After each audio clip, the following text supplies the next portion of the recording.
Soyez les bienvenus sur BFM Marseille-Provence. Nous sommes mercredi et comme chaque mercredi, c'est le jour de votre chronique, c'est votre emploi. Ensemble, on va faire le tour de l'actualité de l'emploi de votre région. On vous dira les secteurs qui recrutent. Vous verrez la candidature de la semaine, c'est celle de Ryan, il a 21 ans.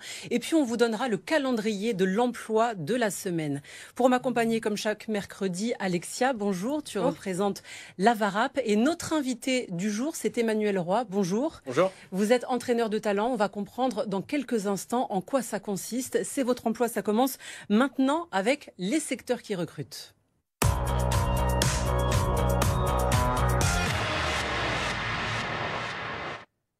Alexia, tu nous as sélectionné trois offres d'emploi dans la région. Quelles sont-elles? La première, c'est une offre de la Chambre de commerce de Marseille-Provence. C'est un poste en CDI de commercial terrain sur de la formation continue. C'est à pourvoir dès que possible sur Marseille. Et l'adresse pour candidater s'affiche à l'écran. Deuxième offre d'emploi. Deuxième offre d'emploi, le garage Sauvy qui recherche un mécanicien poids lourd, un poste à pourvoir sur Aix-en-Provence ou Aubagne. C'est un poste en CDI à pourvoir dès que possible et l'adresse s'affiche à l'écran. Et une troisième que tu as sélectionnée. Et une dernière offre qui est une offre d'entraîneur de talent à pourvoir sur Port-Saint-Louis-du-Rhône. C'est une offre aussi en CDI et Emmanuel va nous présenter en quoi ça consiste juste après. Puisque notre invité du jour est un entraîneur de talent. Tout de suite, c'est l'invité du jour.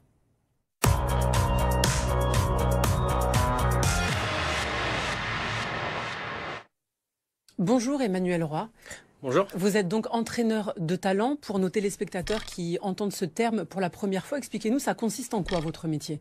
Donc entraîneur de talent, l'objectif c'est d'accompagner des personnes très éloignées de l'emploi, prioritairement dans les quartiers des politiques de la ville de Marseille. Et donc il y a une première phase dans le métier qui est d'aller vers, en fait, d'aller à la rencontre de ces personnes qui souvent ont décroché en fait de leur recherche d'emploi. En fonction de leur parcours de vie ou de différents événements. Et l'objectif, c'est de les remobiliser, de les accompagner sur 15 mois pour aussi répondre aux besoins des entreprises du territoire. Beaucoup d'entreprises nous confient qu'elles ont du mal à recruter. Il y avait un fossé qui avait pu se creuser entre ces personnes et les entreprises. Et donc l'objectif, c'est de relier un petit peu, d'être un pont entre ces deux mondes. Ça se passe comment? Vous allez les chercher, ces personnes, ou elles viennent à vous? Donc on passe du temps en pied d'immeuble dans les cités. On peut aller même les chercher en faisant du porte-à-porte et après en étant en lien avec les partenaires sur le terrain. Et donc l'objectif c'est de créer une relation de confiance, de partir des envies et des besoins des personnes pour entamer un parcours de redynamisation professionnelle. Très bien. Alors, entraîneur de talent, c'est un poste assez innovant. Ça s'inscrit dans le cadre d'une expérimentation particulière. Est-ce que vous pouvez nous en dire plus? Oui, tout à fait. Donc c'est entraîneur de talent au sein du projet Grandir, qui est un projet lauréat du plan d'investissement dans les compétences, donc de l'État, qui justement souhaite renouveler certaines pratiques. Et donc ce projet est porté par le groupe d'insertion La VARAP, qui s'est entouré de différentes associations, différentes entreprises, pour justement essayer de résoudre sur un territoire assez local cette problématique du chômage et répondre aux besoins des entreprises et aussi remettre en route des personnes éloignées de l'emploi. On voit des images de certains jeunes que vous avez accompagnés. C'était dans quel cadre ça? Parce que vous organisez des événements justement pour les remotiver, pour remotiver les personnes éloignées de l'emploi. Qu'est-ce que c'était ça, l'organisation d'un match de foot? Oui, tout à fait. Donc dans ce parcours d'accompagnement, de coaching, en fait, on souhaite proposer des actions concrètes assez rapidement. Et on a pu mettre en œuvre différents projets comme ce tournoi interentreprise qui était organisé par une dizaine de personnes accompagnées et donc qui gérait la logistique de l'événement, le démarchage des entreprises, la création d'un flyer et donc autant de compétences qui derrière pourront être mises en œuvre dans différents postes. Et aussi l'objectif de se rendre utile pour gagner en estime de soi à la fin de ces 15 jours. Et les personnes justement qui participent à ce projet, elles le vivent comment, ce moment, en ayant été éloignées de l'emploi pendant un certain temps, ce premier moment où on reprend une activité, où on met en place des choses, comment elles le vivent? Globalement, ça se passe très bien. Le fait que justement qu'il y a un côté parfois peut-être un peu ludique à travers le sport. On a travaillé aussi avec un festival de cinéma. On a fait une fresque sur la façade d'une entreprise avec un street artiste. Donc c'est un côté qui peut un peu plus les attirer et après la cohésion du groupe se forme rapidement et c'est ça qui fait que l'alchimie prend et vraiment ça sert de tremplin pour la suite. Concrètement, comment une entreprise peut s'inscrire dans ce projet-là, vous contacter? Comment on peut prendre contact avec vous? Une entreprise qui recrute, comment elle peut s'investir? Donc en 3 points, par exemple, ça peut être déjà nous faire part de leurs offres d'emploi, pour qu'on puisse voir si des personnes qu'on accompagne peuvent correspondre à ces besoins. Le deuxième, c'est d'intégrer des projets extraordinaires comme celui-ci pour créer une rencontre un peu différente entre des chefs d'entreprise et des talents des quartiers pour casser parfois des a priori. Et le troisième point, c'est peut-être réaliser des immersions dans les entreprises, permettre de faire des stages pour que notamment les jeunes puissent préciser leurs projets professionnels à travers des actions concrètes. On voit les images d'un concert, c'était quoi ça?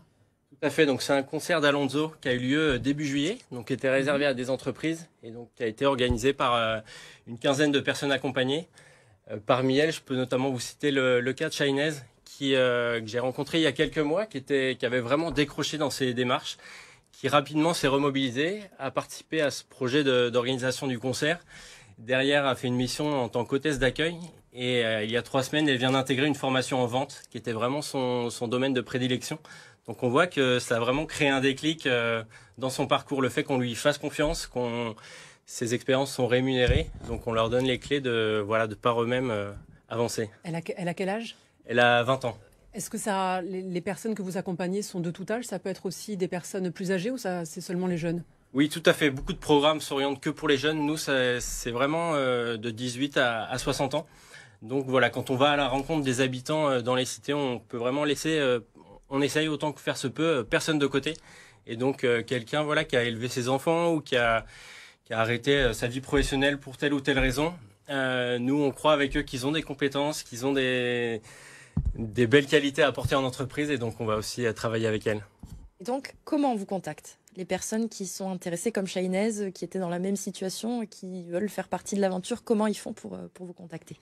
Donc ils peuvent nous rencontrer donc sur le terrain, donc notamment dans la cité des Égalades dans le 15e, au Néréide Bosquet dans le 11e. Et après, on pourra écrire l'adresse du site avecgrandir.fr. Et donc, vous verrez nos coordonnées. N'hésitez pas à nous envoyer un mail avec ce que vous recherchez, quel type de formation, quel type d'emploi. Et on prendra le temps de vous rencontrer pour voir comment on peut vous accompagner. Vous mettez en relation des personnes éloignées de l'emploi avec des entreprises. Les entreprises, est-ce qu'elles ont des craintes au départ pour recruter certaines personnes ou est-ce que ça se passe bien? Parfois, c'est vrai on peut avoir quelques CV à trous, donc ça peut faire peur à certaines entreprises. Et donc la stratégie qu'on adopte, c'est de faire un CV qui insiste sur les compétences douces pour inviter aussi les entreprises à recruter un peu autrement. Et donc on a monté aussi un outil qui s'appelle le révélateur de talent et qu'on utilise après chaque projet extraordinaire pour justement mettre en valeur les compétences qui ont été développées. Et donc voilà, en mettant en valeur ces savoir-être, si des personnes peuvent être ponctuelles, fiables, les entreprises peuvent les former après en interne. Donc on travaille vraiment, on booste ces savoir-être pour qu'ils puissent intégrer les entreprises et on a plutôt des bons retours sur les premières entrées en entreprise. Vous avez du coup un suivi une fois qu'ils sont sortis du programme, du dispositif. Est-ce que vous arrivez à les suivre par la suite? Est-ce que vous gardez le contact avec eux derrière? Donc le projet a démarré il y a 1 an et l'objectif c'est vraiment aussi de créer comme une communauté d'entraide en fait, que ceux qui sont déjà en poste puissent aider les nouveaux accompagnés. Et justement, une fois que la personne intègre l'entreprise, l'accompagnement se poursuit. On sait que parfois l'intégration en entreprise, les premières semaines ou les premiers mois peuvent être difficiles. Et donc voilà, on est en lien avec les chefs d'entreprise et avec les personnes pour continuer de suivre leur parcours et faire que l'inclusion et l'insertion soient vraiment durables dans l'emploi. Et justement, pour mettre en relation des personnes éloignées de l'emploi et des recruteurs, tout de suite, c'est la candidature de la semaine.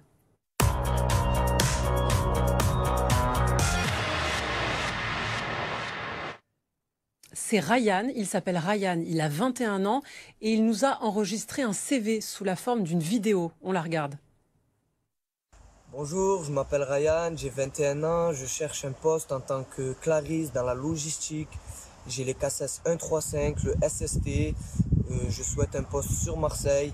Mes qualités sont dynamiques, facilité d'apprentissage, bon esprit d'équipe et je vous remercie beaucoup. Ryan, Emmanuel, c'est un jeune que vous suivez. Oui, tout à fait. Depuis quelques mois, il a participé à l'organisation du tournoi de foot notamment. Et donc voilà, il s'est vraiment mobilisé professionnellement ces derniers mois. Il est monté en compétences, comme il a pu le dire. Il a fait des formations. Et les savoir-être qu'il cite dans la vidéo peuvent vraiment être attestés à travers les projets ou les missions qu'il a fait. Donc voilà, on peut vraiment recommander Ryan. C'est un jeune que vous connaissez. Quelles sont ses qualités?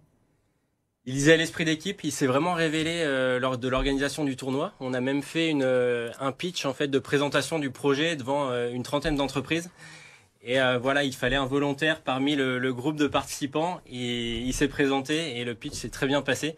Donc voilà, il sait aussi bien communiquer, ce qui est important même sur ces métiers en entreprise. On espère qu'il va vite trouver du travail. Merci beaucoup Emmanuel Roy d'être venu sur le plateau de BFM Marseille-Provence pour C'est votre emploi. Alors dites-nous juste comment le contacter si pour des recruteurs qui sont intéressés.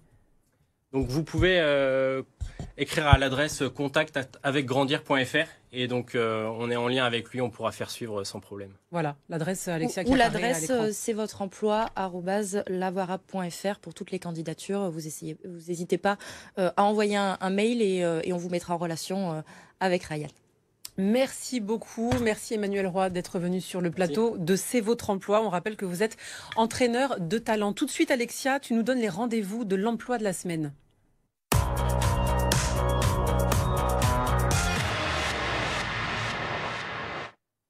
Alors, est-ce qu'il y a des rendez-vous si on cherche, si on est entreprise ou demandeur d'emploi qu'il ne faut pas rater? Alors, cette semaine, les rendez-vous de l'emploi concernent surtout les demandeurs d'emploi plus que les entreprises. Ça se passe à la Cité des Métiers à Marseille. Et les 3 rendez-vous qu'on vous propose cette semaine ont tous lieu le 2 novembre. Donc, on a un premier rendez-vous qui est une info métier sur la découverte des métiers de l'industrie. Donc, toutes les inscriptions peuvent être faites sur le site de la Cité des Métiers à Marseille. On a deuxième atelier qui est s'entraîner à l'entretien d'embauche en anglais. C'est pas toujours évident. Donc, la Cité des Métiers vous accompagne pour ça. Et enfin, dernier atelier qui est la sophrologie au service de l'emploi. Donc, une approche un peu différente d'une appréhension pour entrer dans un poste. Donc, déstresser avant un entretien d'embauche, apprendre tout ça. Tout à fait. Et donc, tout ça, c'est à la Cité des Métiers le 2 novembre. Et vous n'hésitez pas à aller voir sur leur site internet pour vous inscrire. Merci beaucoup, Alexia. On se retrouve mercredi prochain pour votre prochaine chronique. C'est votre emploi.